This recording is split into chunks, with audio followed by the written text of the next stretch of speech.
Welcome back to the Weekly Education Pulse. I'm Sammy. And I'm Tony. Each week we break down the key developments shaping international independent school sector. Yeah, this week we're doing something a little bit different. Rather than 5 separate stories, we're stepping back to look at a single sweeping development, one that is reshaping the sector in real time.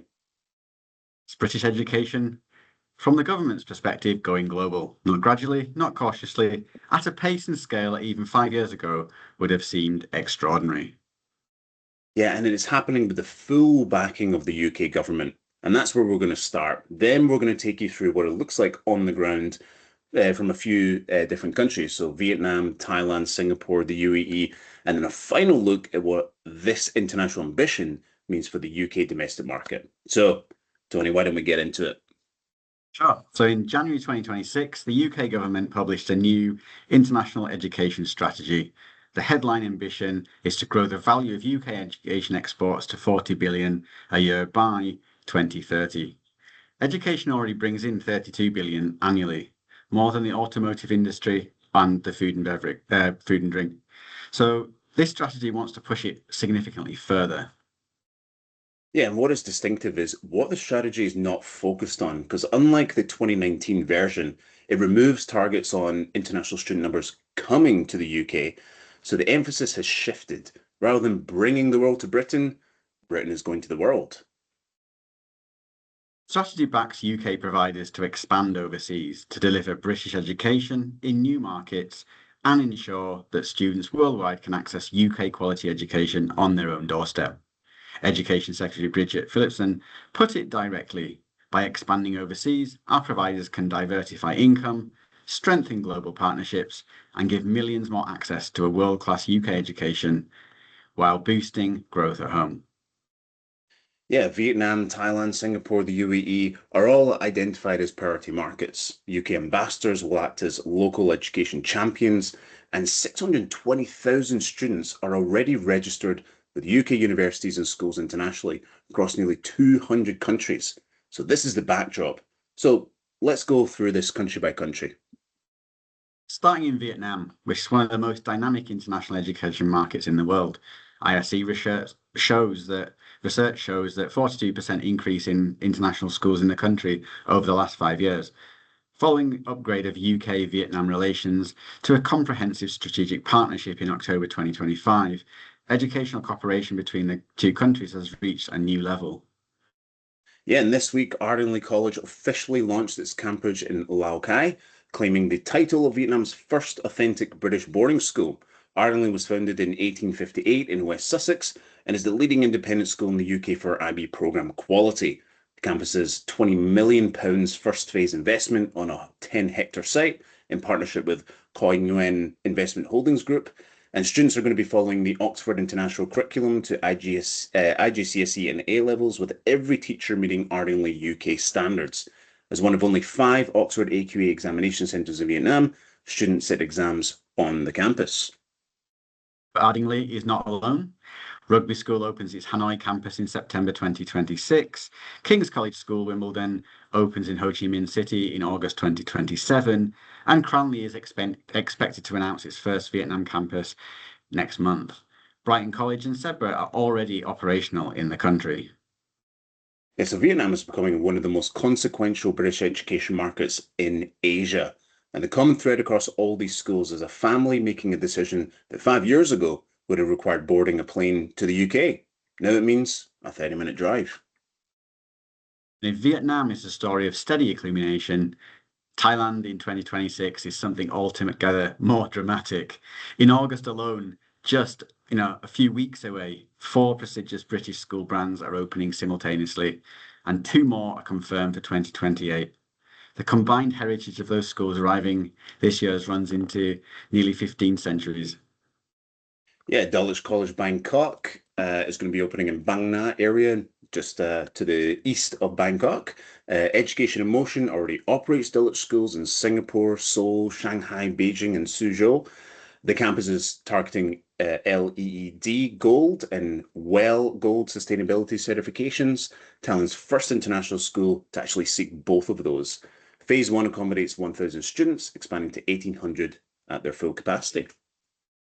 An SPGS International School Bangkok, which is St Paul's Girls' School in London, was founded in 1904 and has been ranked the #1 school in the UK for academic results in 13 of the past 14 years. 92% of the students receive offers from the world's top 100 universities. The Bangkok campus is co-educational, ages 3 to 18, opening as part of a $445 million development by Country Group Development. 1,800 students at full capacity with a 600-seat auditorium, professional recording studios, and skyline football pitch. Yeah, then we've also got Wycombe Abbey International School Bangkok, which is opening near Sedbergh Airport, just down the road from where Dulwich College is going to be. That is a campus that's located in Tana City, backed by BE Education and Rabbit Holdings, which is part of the BTS group. The school is going to introduce a comprehensive boarding program, which is going to have full, weekly, and flexible options, which is a significant addition to a market where boarding provision has historically been quite limited. Highgate International School, Thailand, founded in 1565, named Independent School of the Decade by the Sunday Times in 2021. Located near Siam Country Club in Chonburi, in partnership with Siam Motors Group and the Pornpapa family. This week, Highgate confirmed it has received its formal school licence from the Thai Ministry of Education. The doors open in August. Yeah, and looking forward to 2028, North London Collegiate School Phuket is going to be opening up I believe the campus is going to be in Chang Talay, and that's backed by the VLC group with a capacity of 1,000 to 1,500 students. And also Magdalen College, Oxford International Bangkok, which will be opening in August 2028 as well. Together, these schools are not simply meeting demand, they're redefining what premium international education in Southeast Asia looks like. And the calibre of local partners, Siam Motors Group, Country Group Development, BTS Group, tells us these are generational investments, not just short-term bets. And we're going to stay in Southeast Asia, going to Singapore, where it's long been the benchmark for international education in Asia. The most significant new opening is Heath House International School Singapore, launching in August 2026 on Bukit Timah Road. Heath House was founded in Blackheath, London in 1993 and is part of Global Schools Group, which educates over 45,000 students worldwide. It has a Cambridge International curriculum and a Leader in Me program, and it goes from ages 5 to 14. And what makes this genuinely distinctive is the fee, starting from 12,000 Singapore dollars annually. In a market where some schools exceed 40,000 Singapore dollars, that is a structural choice about who this school is for. Founding families are also offered a 3-year fee freeze. Yeah, and alongside Heath House, Wycombe Abbey is opening a temporary Singapore campus in 2026 ahead of its permanent campus, which will open in 2028. The Perth School, North London Collegiate School, and Brighton College Singapore are already in operation. And what Singapore shows us is that the British school wave is not uniform. At one end, North London Collegiate and Brighton College at the top of the market. At the other, Heath House, asking a very different question. Not which families can afford British education, but how many can we bring into it? That question will become increasingly important as the market matures. And well, we're going to shift westward to the United Arab Emirates, a market that has hosted British schools for decades, but is now seeing a wave unlike anything before. Because in August 2026 alone, 3 schools are making their Middle East debut for the very first time. Harrow School, founded in 1572, alma mater of Winston Churchill and 7 other British Prime Ministers, is opening 2 UAE campuses simultaneously. Harrow International School Dubai, a 50,000 square metre campus on Hessa Street, operated by Talim with a capacity for 1,800 students. And Harrow International Abu Dhabi is set to become Abu Dhabi's first British boarding school. Yeah, then you've also got Rugby School, which was founded in 1567, makes its Middle East debut in Nad Al Sheba in Dubai in partnership with Aldar Education.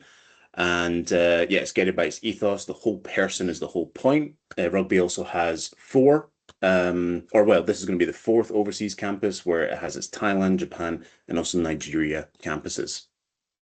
And Queen Elizabeth School Barnet, a state-funded grammar school founded in 1573, opens in Dubai Sports City.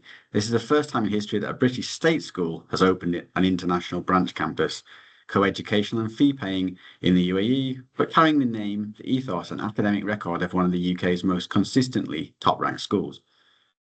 And, well, we'll continue to look ahead. We've got Gordonston, which educated King Charles, opens its first ever overseas campus on Jubail Island in Abu Dhabi in 2027. Reigate Grammar School is going to Sharjah. King's College School Wimbledon is opening in Fahad Island in Abu Dhabi in 2028 in partnership with Aldar with a capacity of 2,200 students.